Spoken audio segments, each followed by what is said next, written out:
దేవుని వాక్యములో యోబు తన గ్రంథములో అదే మాట రాస్తాడు. చూడండి, యోబు గ్రంథము 5వ అధ్యాయము 10వ వచనంలో చూస్తే, ఆయన భూమి మీద వర్షము కురిపించువాడు, పొలముల మీద నీళ్లు ప్రవహింపజేయువాడు, అట్లు ఆయన దీనులను ఉన్నత స్థలములలో నుంచును, దుఃఖపడు వారిని క్షేమమునకు లేవనెత్తును.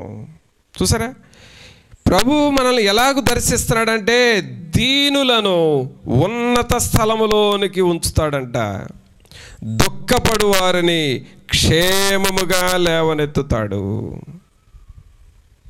కావున ప్రభునందు ప్రియరా, ప్రభు ఈ రీతిగా మనుషులను దర్శిస్తూ ఉన్నాడు. ఈ రీతిగా ప్రభు నీకు సమీపముగా వస్తున్నాడు. నయోమిని గూర్చి మనం విన్నాం, యెహోవా తన జనులను దర్శించెనని మోయాబు దేశములో నయోమి విన్నది. అలాగే సహోదరుడా, సహోదరి, ప్రభు నిన్ను దర్శిస్తున్నాడు అని నీవు వింటూ ఉన్నావు, నువ్వు గ్రహిస్తున్నావా? ఆయన తన వాక్కును పంపి, తన వాక్యాన్ని నీకు పంపించి, తన వాక్యము చేత నిన్ను దర్శిస్తూ ఉన్నాడు. ఈ వాక్యాన్ని నీ ఇంటిలోనికే తీసుకొని వచ్చి చెప్పిస్తూ ఉన్నాడు, నిన్ను దర్శిస్తూ ఉన్నాడు. గ్రహించావా? అలాగే నువ్వు ప్రార్థన చేస్తూ ఉన్నప్పుడు ప్రభు నిన్ను దర్శిస్తున్నాడు. ఈ విషయాన్ని గ్రహిస్తున్నావా? అలాగే సకాలానికి వర్షాలు పంపించి ప్రభు మనల్ని దర్శిస్తున్నాడు. దేవుని స్తుతిస్తూ ఉన్నావా? దావీదులాగా మన హృదయాన్ని యథార్థంగా కాపాడుకున్నప్పుడు ప్రతి రాత్రి ప్రభు నిన్ను నన్ను దర్శిస్తాడు. ఆ అనుభవంలోనికి మనం వస్తూ ఉన్నామా? మరొక మాట చూద్దాం. దేవుని వాక్యములో కీర్తనల గ్రంథం 32వ కీర్తన చూస్తే ప్రభు మనల్ని ఎలాగూ దర్శిస్తున్నాడో ఈ వాక్యములో మనకు రాయబడి ఉంది. 6వ వచనం చూడండి, 32వ కీర్తన 6వ వచనం. కావున నీ దర్శన కాలమందు భక్తి గల వారందరూ నిన్ను ప్రార్థన చేయుదురు. సహోదరుడా, సహోదరి, ఇప్పుడు ఈ కాలం ఎలాంటిదంటే దర్శన కాలము. దేవుడు నిన్ను దర్శిస్తూ ఉన్న సమయం. నువ్వు మారు మనసు పొందాలి, బాప్తిస్మము తీసుకోవాలి, ప్రభువులో ఎదుగుతూ ఉండాలి, పరలోకానికి అర్హత కలిగి ఉన్నావో లేదో పరిశీలించుకోవాలి. అలాగే దేవుని దూతలతో మాట్లాడే అనుభవంలోనికి రావాలి. పరిశుద్ధాత్ముడు నీ హృదయంలో ఎల్లప్పుడూ నివసించే ఆ ఆత్మానుసారమైన వ్యక్తిగా మారాలి. ఈ అనుభవంలోనికి రావాలి అంటే ప్రభు నిన్ను దర్శిస్తూ ఉన్నాడు. God is visiting you. God is coming very close to you. నీకు చాలా దగ్గరగా, సమీపముగా వస్తూ ఉన్నాడు. హృదయమనడి తలుపునొద్ద నిలుచుండి తట్టుచున్నాడు. ఇదిగో నేను తలుపునొద్ద నిలుచుండి తట్టుచున్నాను. ఎవడైనాను నా స్వరం విని తలుపు తీసిన ఎడల నేను అతని లోపలికి వచ్చి అతనితో కూడా నేను భోజనము చేసేదను అంటూ ఉన్నాడు. అంత సమీపముగా ప్రభు నిన్ను దర్శిస్తూ ఉన్నాడు. గ్రహించావా? నీ హృదయాన్ని పరిశీలన చేసుకుంటున్నావా? ఆయన నిన్ను ఇలాగ దర్శిస్తూ ఉన్నాడు. ఆ దర్శించడం అంటే ఇంకా ఏమిటి? చూడండి, దేవుని వాక్యములో యెషయా గ్రంథము 55వ అధ్యాయంలో ఒక మాట చదువుతాం. యెషయా గ్రంథము 55వ అధ్యాయము 6వ వచనంలో చదువుదాం. యెహోవా మీకు దొరుకు కాలమునందు ఆయనను వెదకుడి, ఆయన సమీపములో ఉండగా ఆయనను వేడుకొనుడి. ఇక్కడ ఇశ్రాయేలు ప్రజలకు ప్రభు చెబుతా ఉన్నాడు, మీరు ఆయన వెదకండి, వెదకుడి. పిల్లరా, వెదకుట అంటే ఏమిటో మనకు బాగా తెలుసు. సహజంగా ఒక వస్తువు పోయింది అని అంటే అది ఎక్కడ పోయిందో జాగ్రత్తగా వెతుకుతాము. పగలైతే అది ఎక్కడికి పోయామో ఆ వస్తువును వెతుకుతూ ఉంటాం. రాత్రి అయితే లైట్ వెలిగించి వెతుకుతూ ఉంటాం. సహజంగా వస్తువులు పోతాయి, వాటిని వెతుకుతాము, దొరుకుతాయి. మనకు ఆ వెతుకుట అంటే ఏమిటో మన అందరికీ తెలుసు. ప్రతి ఒక్కళ్ళు ఏదో ఒక టైంలో వెతికిన వాళ్ళే. అయితే ఇక్కడ ఆత్మీయముగా వెదకటము అంటే ఏమిటి? వెదకుట అంటే ఏమిటి అసలు? చూడండి, దేవుని వాక్యాన్ని చదువుతూ ఉండాలి, ప్రార్థన చేస్తూ ఉండాలి. ప్రతి దినము దేవునికి కొంత సమయాన్ని కేటాయించి నువ్వు ప్రార్థన చేస్తూ ఉండాలి. సహజంగా ఇవి కూడా మనం చేస్తూ ఉంటాం. అయితే వెదకుట అంటే అర్థం ఏమొస్తుంది అనంటే రిపెంటెన్స్, పశ్చాత్తాపడుతూ ఉండాలి. You have to repent your self. నీవు రోజు పశ్చాత్తాపడాలి. మారు మనసు పొందని వ్యక్తివైతే గతంలో నువ్వు చేసిన పాపాలన్నిటి విషయమై పశ్చాత్తాపడాలి.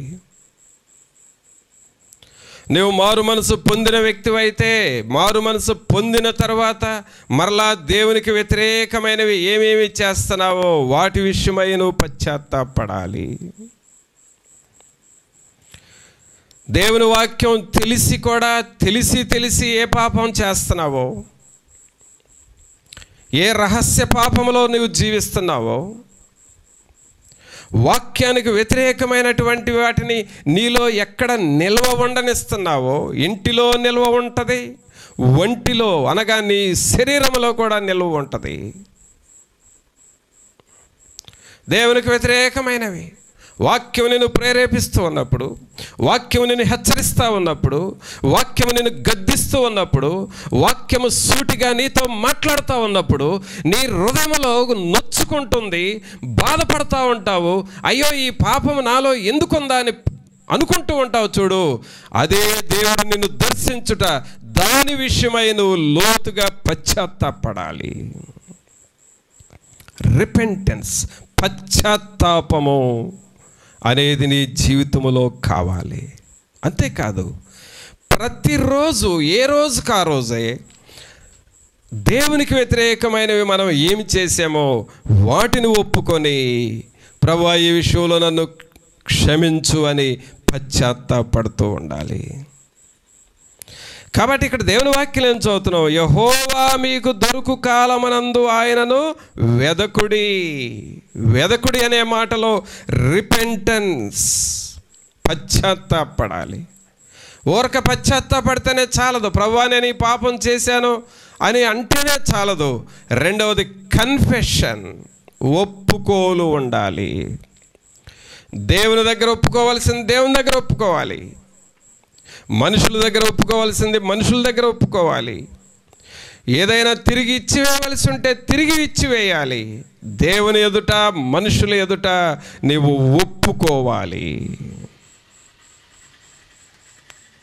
కావున దేవుని వెదకటము, ఆయన నిన్ను ఎలాగూ దర్శిస్తాడు? ప్రభువు నీ హృదయంలో ఉండాలని ఎప్పుడు కోరుకుంటున్నాడు, నీ అంతరంగంలో నివసించాలని కోరుకుంటున్నాడు. ఎందుకో తెలుసా? నువ్వు ఆయన బిడ్డవి. ఆయన చేతులతో నిన్ను నిర్మించాడు, ఆయన చేతులతో నిన్ను చేశాడు. గర్భములో నిన్ను పిండముగా పెట్టింది ఆయన చేతులే. నీవు దేవుని వాడవు, నీవు దేవుని దానవు. అందుకని ఆయన నీలో నివసించాలని కోరుకుంటున్నాడు. మరి నీవు దేవునికి ఎంత దూరం అవుతున్నావో దాని విషయమై నువ్వు ఒప్పుకోవాలి. కావున సహోదరుడా సహోదరి, దేవుడు నిన్ను దర్శించాలి అని అంటే ఆయన నువ్వు వెదకాలి. వెదకటంలో ఏమున్నాయి అనంటే రిపెంటెన్స్, పశ్చాత్తాపం ఉండాలి. అలాగే ఒప్పుకోలు, కన్ఫెషన్ ఉండాలి. మూడవది ఫర్గివ్నెస్, క్షమాపణ, క్షమించే మనస్సు ఉండాలి. కొన్ని సమయాల్లో నువ్వు ప్రార్థన చేస్తావు కానీ నీ హృదయంలో కఠినమైన మనస్సు ఉంటుంది.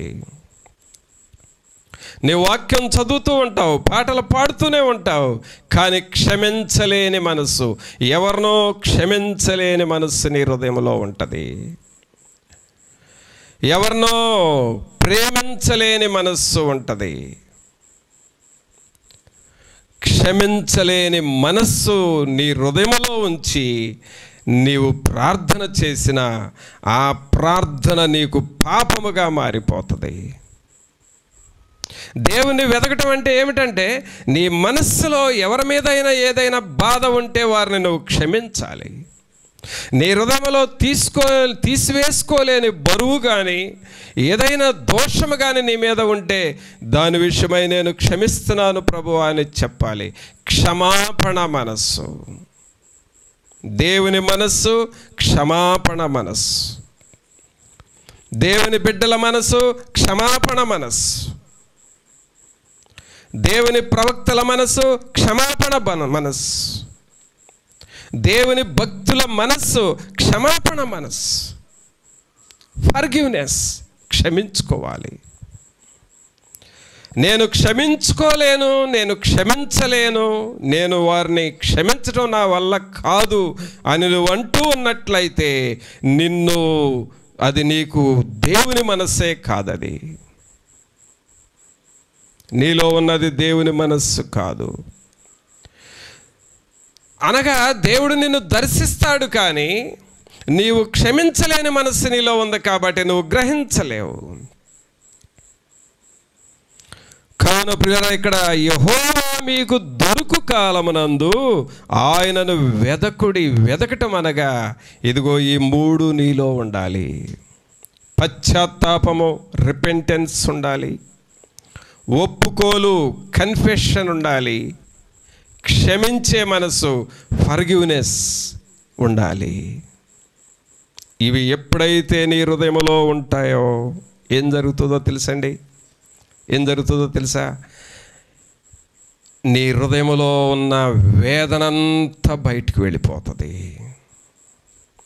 నీ హృదయంలో ఉన్న కృంగిపోయిన మనసంతా బయటికి వెళ్ళిపోతుంది. నీ హృదయంలో నిన్ను పట్టి పీడిస్తున్న విచారాలన్నీ బయటికి వెళ్ళిపోతాయి.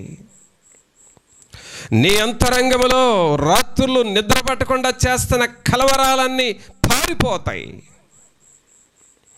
They will flee away. అవి ఎగిరిపోతాయి. అసలు ఎందుకు అలాగ జరుగుతుందో తెలుసా? యెహోవా నిన్ను దర్శిస్తూ ఉన్నాడు. God is visiting you. పరిశుద్ధాత్ముడు నిన్ను తాకుతూ ఉన్నాడు. పరిశుద్ధాత్ముడు నీ మీదకి వస్తున్నాడు. ఆయన నీ లోనికి వస్తున్నాడు. నీ అంతరంగాన్ని దర్శిస్తూ ఉన్నాడు. ఆయన నీ దగ్గరకు వస్తూ ఉన్నప్పుడు నీ అంతరంగంలో ఉన్న విచారాలు బయటికి వెళ్ళిపోతాయి. అపజయాలు వెళ్ళిపోతాయి. కలవరాలు వెళ్ళిపోతాయి. కృంగిన పరిస్థితులు వెళ్ళిపోతాయి. అవన్నీ తొలగిపోయి ఏమొస్తుందో తెలుసండి నీ లోపలికి? చూడండి, దేవుని వాక్యములో కీర్తనల గ్రంథము 64వ కీర్తన చూడండి ఒక్కసారి. 64వ కీర్తన 10వ వచనంలో చూస్తే, నీతిమంతులు యెహోవాను బట్టి సంతోషించుచు ఆయన శరణుజొచ్చెదరు, యథార్థ హృదయులందరూ అతిశయిల్లుదురు. ఇక్కడ ఏమనుందంటే, నీతిమంతులు యెహోవాను బట్టి సంతోషిస్తూ ఉంటారు. అదండి దేవుని వెతకటం అంటే. సోదరుడా, నువ్వు దేవుని వెతుకుతున్నావనే దానికి గుర్తు ఏమిటంటే, నీకు ఉన్న విచారం పోయి సంతోషం వస్తుంది. నీకు ఉన్న అపజయం పోయి జయం వస్తుంది. నీకున్న ప్రార్థన హీనత పోయి ప్రార్థనాత్మ వస్తుంది. నీకు కృంగిపోయిన పరిస్థితులు తొలగిపోయి దేవుని శక్తి వస్తుంది, జయం వస్తుంది.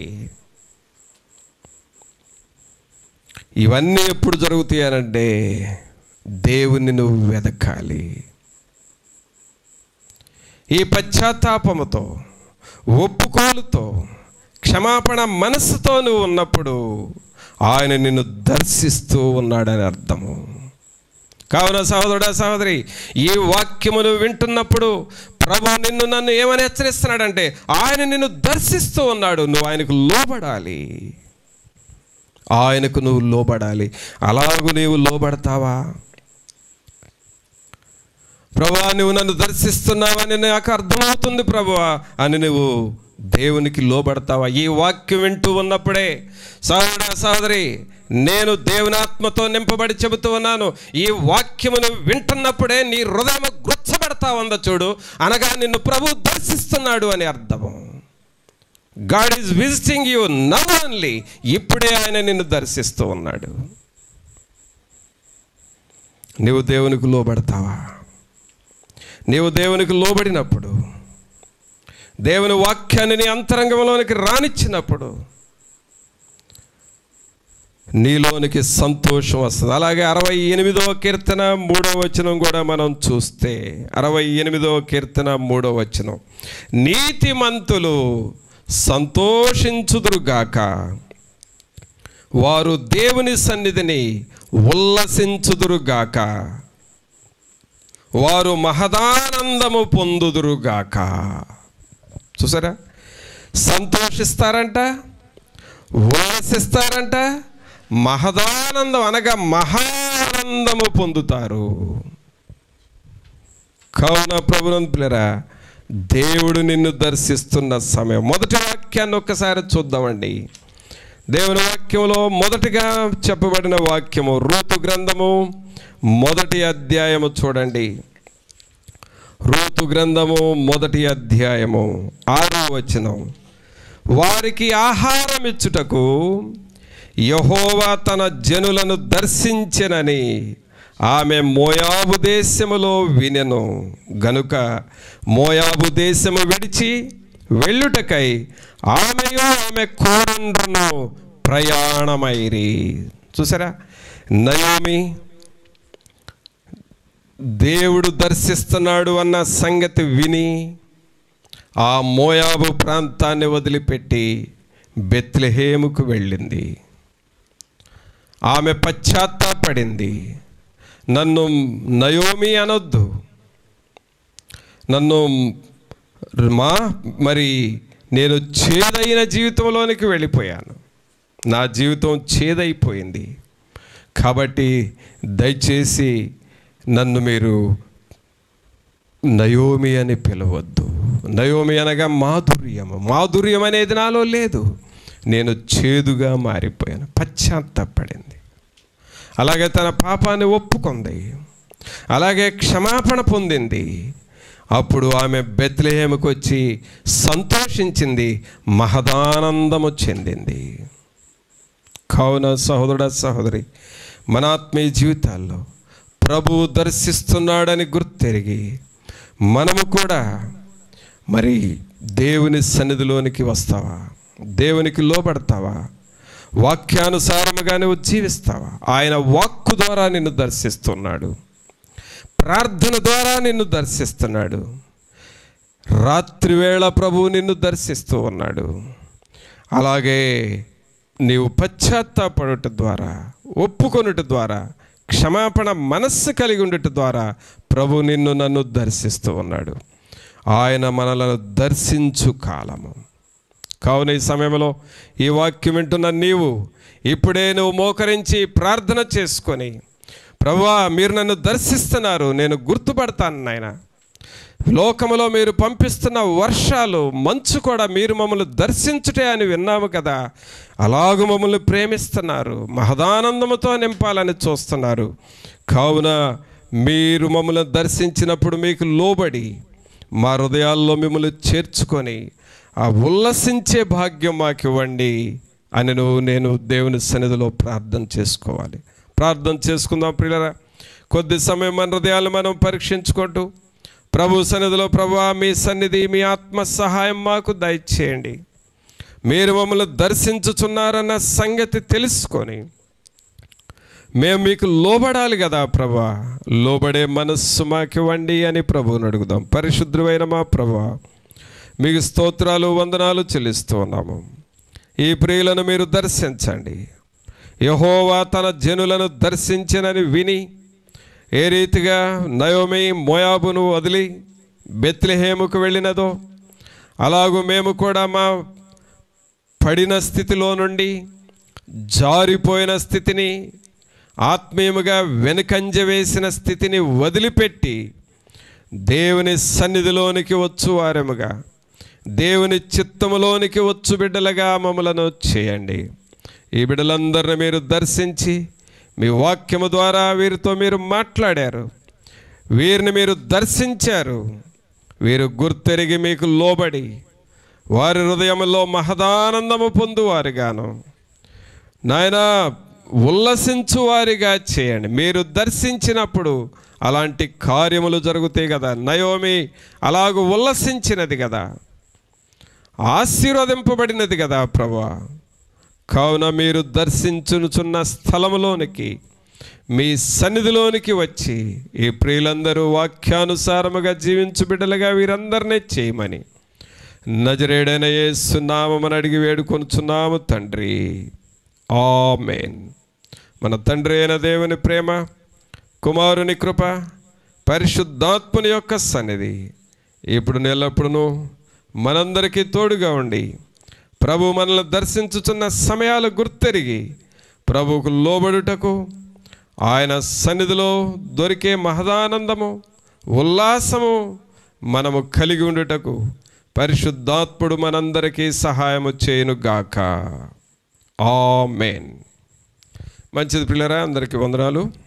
మహిమ ఘనతకు అర్హుడవు అనే పాట పాడుకున్నామండి.